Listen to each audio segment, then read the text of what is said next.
WatchDOG comes to you compliments Western Union, the fastest way to send and receive money worldwide. And furniture for WatchDOG provided by Hubbard's.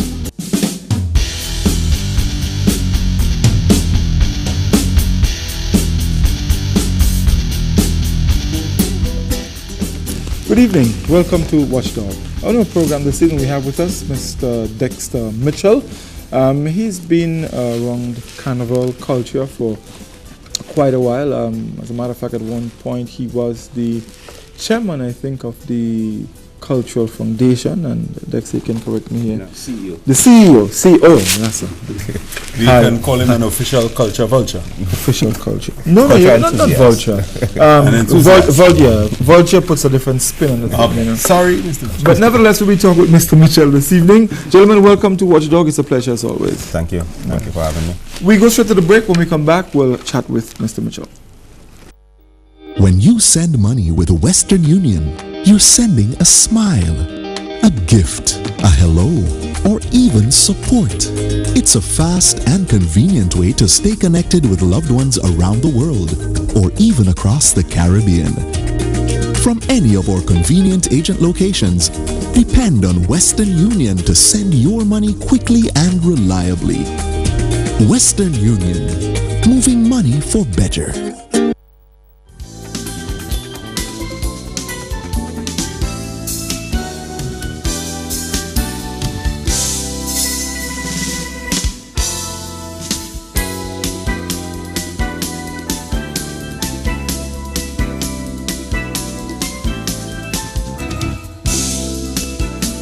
Available at Hubbard's Motor Showroom, Mungie St. George. Phone 440-6093. Laundry detergent. No tips, no maths, just Roma. Economical and effective. Available in shops and supermarkets island-wide. Roma laundry detergent.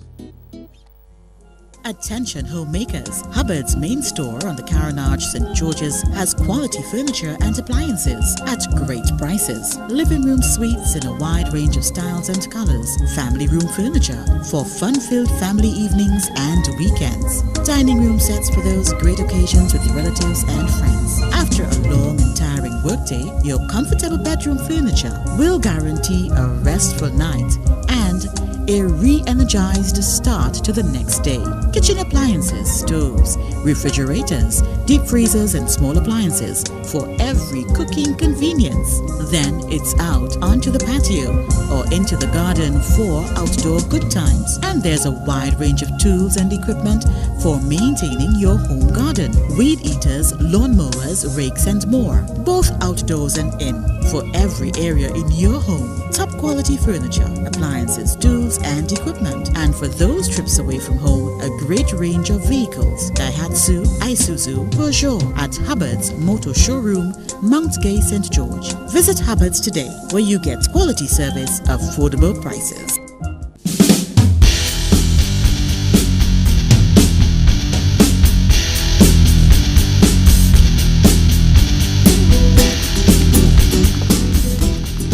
Welcome back, and we're chatting with Mr. Dexter Mitchell, who is a cultural enthusiast. And sure. Dexter, we're getting close to Carnival, and I know whenever Carnival comes around and you start hearing the calypsos, I know you get that special feeling because you do have a passion for that kind of thing. I know you love the culture, but let's look at what is happening now. There's a new administration in place. There's new persons on this Christmas Corporation, as I understand, the Cultural Foundation. So there's been some changes taking place. We understand that Carnival has been launched in Trinidad already, and that I also want to ask you a couple of questions about. But they're getting ready for the official launch in Grenada, I think, on June 1st. Mm-hmm. How do you foresee that turning out? Well, I'm getting the feeling, Godfrey, that I think we're in for another very low-key year. The expectations that we have for Carnival and what Carnival should be, I don't think that will materialize in 2013. We are just now hearing rumblings about Carnival. I guess 6 weeks or so ago we heard about a launch.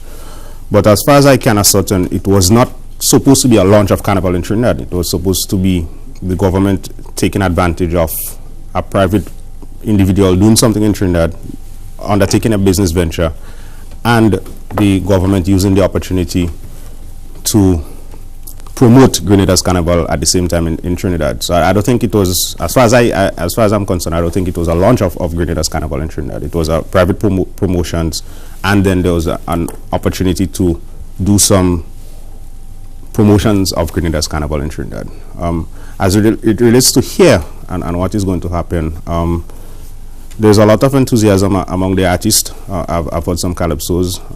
A lot of the veterans are in, so it should be a good year in that regard. But again, we're still late. We're still not properly organized and so on. So there are some concerns in that regard. You mentioned veterans. We talking people like who? Flying Turkey, a Jamo? Well, a Jamo, Black Wizard, Inspector. I would venture to suggest that Talpri can now be considered a veteran, and he has teamed up with an extremely popular veteran to do a combination. I've heard snippets of it, and I'm kind of looking for that. I'm not going to reveal it right now, but it's a very exciting project, so that should be good. And I've heard snippets of other songs, and so far the material is sounding good. But I want to go back a bit to what we mentioned about the launch in Trinidad. There were a lot of comments on the internet as it relates to what actually took place there. From what was seen on Facebook, and so it was Blue Devils with wings. No jab our jab Andrew, short knees. Yeah, but what? Can I interrupt? Because Mr. Mitchell, you said that it was not the official launch of the Carnival. Well, because my understanding of the media reports was that in fact it was the official launch. There was a minister in attendance, Minister of Tourism and Culture was in attendance. There was some other high-powered personnel there. There were artists, soca artists. I thought this was an official Grenada Carnival launch. Well, like I said, as far as I can ascertain, and the information I got before the event took place was that there was going to be the launch of this venture, this private business venture, which would be a ferry traveling from Trinidad to Grenada during the Carnival season. And the government of Grenada decided to use the opportunity at that launch to do some promotion of Grenada's Carnival. And even in speaking to individuals who were present at the activity, that is what it came off as a launch of the business venture, but some promotion of Grenada's Carnival, not necessarily a launch of Grenada's Carnival. And you alluded to it, the idea of the Blue Devils and with the wings and so on. It showed what Trinidad has. It was not a representation of what Grenada has. I think if we were going to launch Grenada's Carnival in totality, then we would have invested properly to show Grenada en masse. But what it was what it looked like to me was the launch of who you call it, Ban Andrew, Summer Crew. Well, Summer Crew persons are involved in it. I think so. They were the ones who were mainly portrayed at that. Yeah. Okay. In terms of the mass and so on. And I think you had Brother B and Talpri performing. But as far as I can ascertain, it was a launch of a private business venture, and the government of Grenada used the opportunity to do some promotion for Grenada's Carnival. Would that be unusual, or is this part of the government's new thrust of collaboration with the private part of the sector? New economy? Part of the new economy, that's the word I was looking for. I would not be able to answer on behalf of the You're government. not a politician. But aren't you a Mitchell? I mean, you should have some... Namesake, you're not related. No relations. No. Why aren't you to answer for you? I think he's holding back. I think he's holding back. But let me ask. Everybody knows that. Let me ask a question, Mr. Mitchell, because here we are again, and you said we late as usual. But honestly, I think we early because now we're talking about Carnival. I think this must be one of the earliest that I've heard in a long time. Notwithstanding that in real terms we may be late, but it seems to me we're off to an early and flying start. There's talk at least. There's been a collaboration at least. And then you say there's some other things you can't quite talk about. So the veterans or the players are in fact involved. But usually what would happen, Mr. Brzezinski, is that the persons who are the stakeholders, they would begin their preparations, Where we're late is with the organizational structure. So for example, I can tell you that persons who do shortney bands and do veco bands. Since in December, they would have paid down on the bolts of cloth and so on. Okay. So, and they go make the payments as time go by. I know bands that are doing barbecues and fundraisers, the 3 for 10 specials and so on to raise money. So that process continues. That continues. The movement within the pan sector to get young people into the pan movement to develop the junior bands and so on. The artists writing and recording songs, the Calypsonians going out and do the work and so on. So that something continues has happened. Yeah, but that is normal. Where we lack and where we have lacked is the organization of Carnival. How do we get it off to a flying start so that we don't start with the usual controversies and so on. For example, there are 2 major events happening on the 1st of June. Now, I have managed Carnival before, and I've been very, very clear about it, that Carnival is our biggest national cultural undertaking. And if we are going to launch Carnival, we should have no competition whatsoever. It should be a showcase of what we have to offer culturally. So we should not be in a position where we have to determine where is best for it to stay away from one event versus another event. On the 1st of June, you have 2 Jamaican artists, 2 major Jamaican artists performing on the same night in Grenada while we're trying to launch our Carnival season. So I was about to ask you the question because last year that was a big thing with, I forget the promoter's name, who wanted to do White in the Moonlight. But that was on Panorama Night. Panorama Night. But what Mr. Mitchell just said is that he is firm that there should be no competing events. For the launch of Carnival. You're specific about the yeah, launch. I mean, of course, if you're going to open Carnival, I mean, you want it to be something really exactly, fantastic. and get but people let me out ask you something, Mr. Mitchell. Grenada doesn't have a culture. Grenada has imported Jah Rastafari, and that is now our culture. So with enough respect to Jamaicans, one, I can understand half of what they say. I don't like most of their music. Maybe I'm old, but I mean, frankly, but Rasta take over. We lose.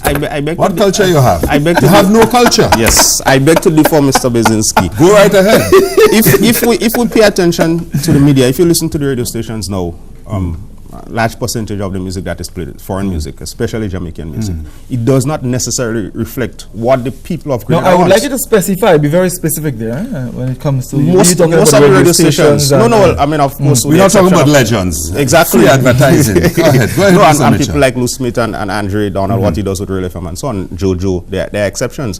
But the quote-unquote mainstream that target the young people, they mostly play the Jamaican music, but it is not reflective of what we desire as a people. I am sure if should we shut down those stations? Not shut them down, they should be regulated. Thank you. I am for local content quote, and I make no bones about this whatsoever. It has worked successfully in major countries around the world, France, Canada, Australia, Holland included, that the government will regulate the public space, the same way we regulate the buses and so on, to say that if you are granted a license to broadcast, this is what acceptable. Exactly. And unless we do that, as you say, we will continue to lose our I culture. have no problem with Jamaican culture in Jamaica. I actually have a problem with Jamaican culture in Grenada. But again, like I said, it is what comes across the airwaves. I think when you go the around the country, play or Grenadian calypso? No, I doubt it. Very little. Very little. Very little? Yeah. No, I think to be fair, Talpri has been to Jamaica at least once to perform. Do they play his music? Do the musicians play his music? That's what I was asking. You don't know. The music would have to be played for him to be brought to Jamaica to perform. So yes, to some extent, soca music is played in Jamaica. But if you go around the country right now, there's a lot happening in terms of our local indigenous culture. People are refusing it.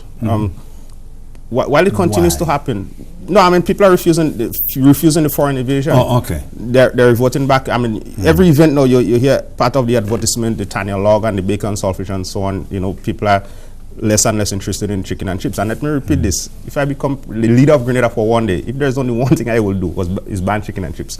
It's not healthy.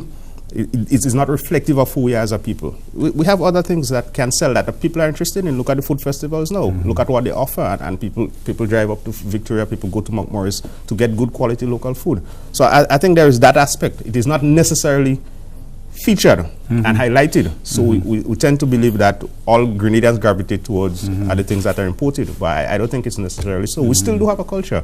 We are responsible for giving the world jab music. The first time Shell was recorded in music was done by Grenadians, Moss International, they Don Charles and so on. We still have Talpri. Talpri is probably one of the most popular soca artists in the world still. as a non-Trinidadian, he has the most appearances in the finals of the International Soca Monarch. He has been to the finals 7 times.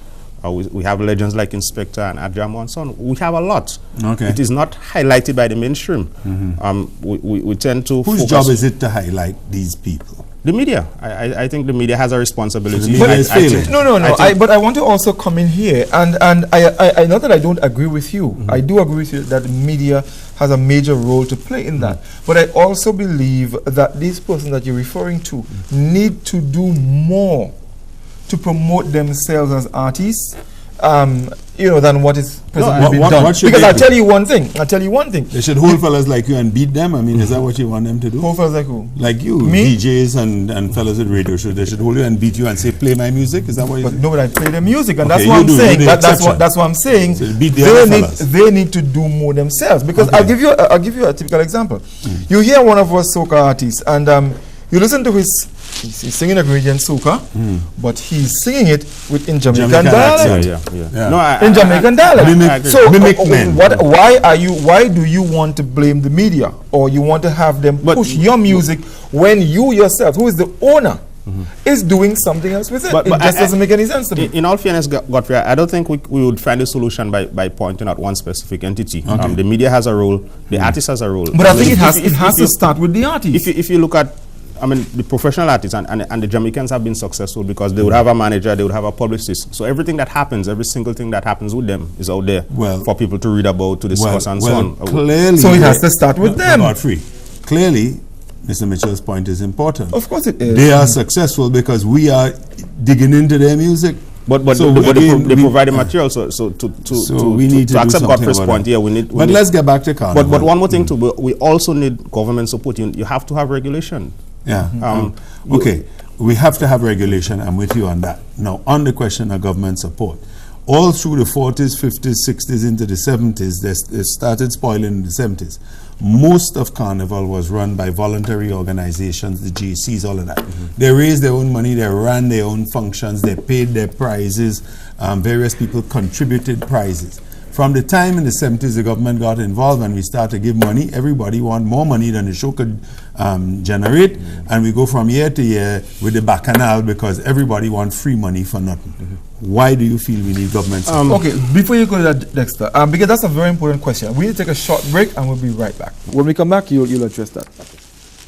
Roma Laundry Detergent. No tips, no maths, just Roma. Economical and effective. Available in shops and supermarkets island-wide. Roma Laundry Detergent. Owning a vehicle is a big investment. That's why care and regular maintenance is of high importance. At Hubbard's Motor Department, our experienced and qualified technicians will provide the recommended care and maintenance, ensuring your vehicle is in excellent working condition. Visit Hubbard's Motor Department in Mungay, St. George. We'll do the rest. Hubbard's. Quality service, affordable pricing. When you send money with Western Union, you're sending a smile, a gift, a hello, or even support. It's a fast and convenient way to stay connected with loved ones around the world or even across the Caribbean. From any of our convenient agent locations, depend on Western Union to send your money quickly and reliably. Western Union, moving money for better. Superior one-on-one customer service. Phenomenal products customized to your individual style and need. Fast and efficient service are all attributes that have made St. Lou the leading manufacturers of windows and doors for over 30 years in St. Lucia. And we are now pleased to extend our services to you. Try our new single-hung windows, which can be tilted for easy cleaning. Our famous casement windows, which locks with keys for added security. Our gliders, projected aluminum and heavy sliding windows, sliding and commercial doors, commercial shop fronts, and more. Visit us today, building number 19 Frequente Industrial Park, St. George's, or call us at 439-6538.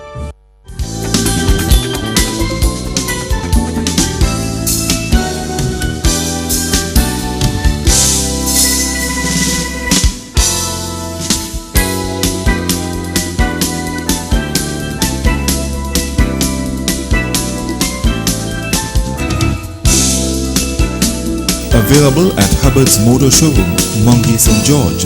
Phone 440-6093.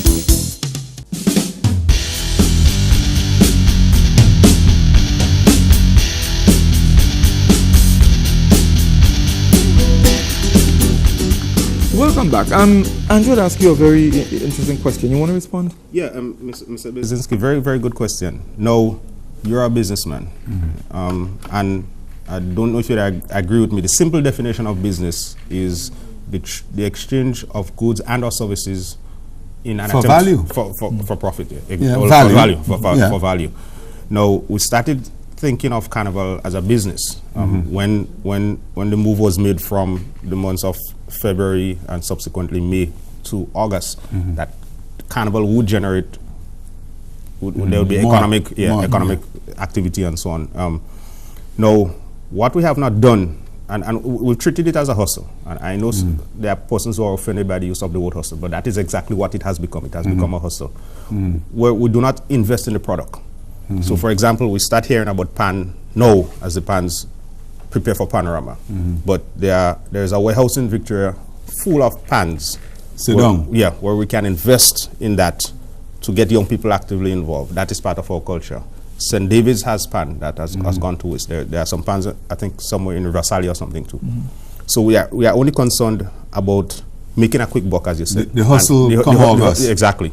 And the investment in the product, because the investment will eventually pay for itself, you know. The $700,000 or $800,000 that government gives to Carnival Committee or whoever can never adequately put on the activities, the events as a Carnival season.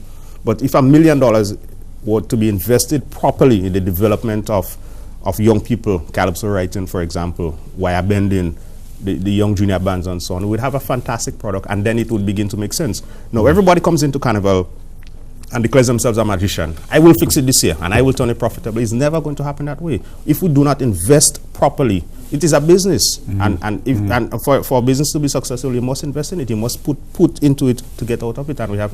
Let me ask you something, because we do invest the $600,000 or $700,000, but as you say, that I don't know that it's invested as much as thrown at it, it tends to get wasted. Now, frankly, if I were the government, I'd have a real hard time justifying investing money, because on the basis of what happens now, they scramble up and they throw some money at it, and then that's a failure.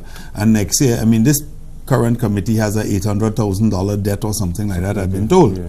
I mean, and this is a perennial. What to me, what it has become for the politicians and for the policymakers, Carnival has become a necessary evil, and not something that we embrace. It is part of our culture. There are huge economic benefits. I mean, if you go back, and I've written about it, if you go back to just the confluence of activities, the transshipment of Africans to the Caribbean, the Europeans coming over, and all the influences, when you look at the presentations and the dramatizations, the calypso and the drumming and so on, we are fortunate that we can celebrate who we are as a people and make a living out of it. But I do not know if the policymakers envision that. So it has become a necessary evil. The people want to celebrate Carnival. Let me do that, because if we spoil, if we do that, exactly, you know, we wouldn't be popular or whatever, so let's just do our thing. As opposed to investing in who we are as a people, and because we have not done that, then you have the provision of the foreign input. Influences. If you say radio stations have to play a certain amount of local music and so on. And then a lot of what I consider to be the culture that I knew as a kid, the donkey mass, the mud mass, the wild Indian, the boat mass. There's very little of that left in most of our because it hasn't been passed on, you see. But what again, the investment and here now I'm speaking not of financial investment, but the human capital investment, in that we have a lot of competition. I mean, where I grew up in Clogier, in St. John, and in my time, although I might appear to be young, we did not have electricity. So there was no internet, there was no cable television. So you listened to the radio news, you read, and you went outside and you listened to the older folks tell stories, the oral history and so on. We have competition now. So it means that there must be a concerted effort by policymakers to ensure that those traditions are passed on. We cannot just leave it up to chance that we don't have a choice. It's just going to happen. Let me just come in here. Dexter, we've seen it happen year come, year go. A new administration comes in, and new people come in. We've seen it again this year with the Spiceman's Corporation, Carnival Committee, Cultural Foundation. We have a group of new persons who are now put in place. You have been around, and you know some of these persons. can we see a difference this time around as it relates to what is going to happen come August? When is Carnival? 9th and 10th or 10th and 11th? Somewhere around 10, 11. Hardly. And we spoke about the business of it. Now, if you look at the appointments, we've transitioned from the Grenada Carnival Committee to the Spice Mass Corporation, which means now this is a full business entity. It's responsible for acquiring assets and so on, running business as an efficient business, running Carnival as an efficient business, sending back a financial report showing how it took care of the business of Carnival. But the first two appointees as chairpersons have no business acumen whatsoever. They do not come from a business background. One was a friend of a senator. The other is a party hacker, whatever he is. So we are not serious about it. So while we do all the paperwork and put in all the legislation and talk all the fancy talk, the eventual end product does not suggest to the Grenadian public that we're really serious about running Carnival as a business. So we back to square one. Spin up in mud again. Even a little bit further than square one. I think we've square one minus X. Yeah, I think square zero. But let me ask a quick question here, because you see, a lot of people are being certainly older people. I hate to think of myself as older, but my age. I used to play everything. I love a juve. I don't go near that anymore. In fact, I tend to leave Carnival strictly alone because I find it degenerated into nothing worthwhile. A few people struggling in the road and a block, tens of thousands on the sidewalk. Now, when I was a kid, there were more people participating than observing, and so that dynamic has changed. Might a good idea to take those people who want to jump up, go and play juve, barong somewhere like Tantine, let them take out their clothes, you just pour oil and let them go and jam and wine till Wednesday, and we forget about it and save the government. The government need money. $700,000, $800,000. We could have private little sections after that. No, but I just an idea. I believe the fault continues to be in the policymakers and the management of it. Like I said, I've worked in it and I've gone to meetings, I've gone around the country and met people who are enthused about a proper carnival, wanting to bring back the donkey mass. If you go to the guys in Guave, Woods and those guys, you go to Grenville and speak to Mr. Bain, there are people who want to do that, play the mud mass, play the sailor mass and so on. But the support structure is not there. So when you, for example, when you want to bring your steel band on the street and have the young kids. And DJs blowing you down. Exactly. And there's no regulation that says that the DJs have to be closed off by a certain time. Or imagine you're driving around the carnage, or you're pushing your pan around the carnage, and the DJs don't even stop the music. They don't stop. They're busting your drum. Exactly. So when you have those things, then do we segregate those two things? In other words, a traditional mass, traditional old mass, social and political commentary, which I suspect the politicians don't like, and I love, and steel band. Let me put them somewhere and have our own little something, and let the rest are back. No. Then we consider what we have to highlight. This is who we are as a people. This is what our culture and carnival represents. And that is what must be highlighted. Exactly. And nothing else. And nothing else. I like the firm approach. We look at Soca Monarch, for example. I remember 2004, my first year working in Carnival. We had an excellent season to the point that from top to bottom, 1 to 16, every person had a chance to win that night. You had guys, for a show that started 9 o'clock, you had artists getting to the venue at 5 o'clock in the afternoon with the presentations and so on, and people are enthused. No, it has degenerated into where a man comes down on a bus and he alone climb the stage. He no dancers with him because he don't want to spend the money and but do you have to have all these dancers and backers? But you must have some presentation. You must put some effort into it. No, I'm paying $50 to see you. This is the ultimate. I mean, you recorded the music, it's out, it's playing, and this is your ultimate opportunity to present the song to me. You can't climb the stage by yourself. But what benefit is a few, presentation ladies winding up do? Presentation. No.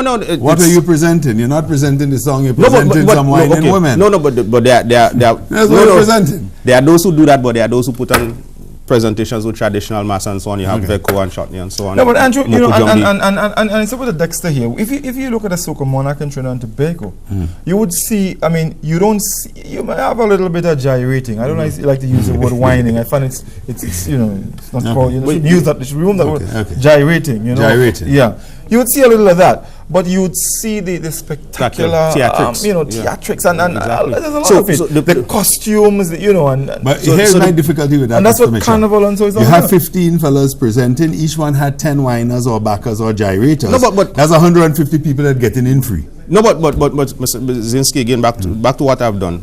We've actually, there was a point where we were able to curtail that and set rules. Okay. That you talk to the artists because a lot of them don't have that kind of knowledge. So you say to them, considering the size of the stage, having 15 people would actually hurt you. The judges can't see you, they mightn't hear you properly, you're out of breath and so on. So we had actually limited to 5 persons. Okay. So no artist had more than 7 persons backstage with them. And then if you wanted other persons, your parents and so on, you get tickets at discount. But those things must be regulated and controlled. Now, if you don't have proper planning and you don't have proper planners, what you end up with is a mess. You almost have a whole different audience, almost more people backstage than you have in the general admission audience. But again, it must be regulated. There must be form about it. This is not political. This is cultural. This is who we are as a people. This is a celebration of where we've come from. And if we don't take it seriously, it's going to go the way of everything else. Gentlemen, we quickly out of time. Andrew, let me give you... I would like to say quickly, you touched on one thing, which was the fact that we're not investing in cultural aspects. And you mentioned the pans that are here, there, and everywhere. Now, it's an established scientific fact that when you expose young kids to music and classical music, you improve their math and science skills. And so maybe we should be using those pans in a concerted school development program, keep the kids off the street, organize it. We would have a better standard, and we probably have brighter kids. So that's something I would actually like to see played upon, because we can't all get guitars and drum sets. And just one quick comment on that. The new cabinet, the newly formed cabinet, has adapted a new cultural policy. It's an excellent document from top to bottom, and I'm hopeful that after it's adopted, that there will be the implementation of the elements of the cultural policy. And that goes back to the grassroots, the things that you speak about, going back to the schools, having proper qualified people in the ministry, seeking proper funding and so on, because there's a lot of funding. Part of the challenge is financing, but there is funding out there. There's funding out there. We have to source it. So hopefully, if that document is implemented, or portions of it would be implemented, then we would be on good solid footing. Would it be sent to schools for the teachers to teach the children? No, it's manifestos that doing that. Take that easy. I just wanted to make sure. I just want to wrap up. I just want to wrap up quickly and say that I actually had an opportunity to hear that the new Spice Mass Corp has certain developmental plans in place. Whether they will pan out or not, we don't know. But I am glad that the discussion has started comparatively early, and I say comparatively. And I wish them all the best, because my alternative is to put them in a galvanized pan and bathe them in oil. Gentlemen, thank you. But Mr. Bitter, I want to thank you so much for stopping by. It was a pleasure. Always a wonderful discussion with you on culture. Andrew, thank you very much. Well, that's our program this week, folks. Remember, WatchDOG is aired Mondays at 8, repeated Saturdays at 8. Do join us then. And remember, the dog is watching. Godfrey's Wardrobe, provided by Adonis Men's Store, Spiceland Mall, Grandad's. WatchDOG came to you compliments Western Union, the fastest way to send and receive money worldwide. And furniture for WatchDOG provided by Hubbard's.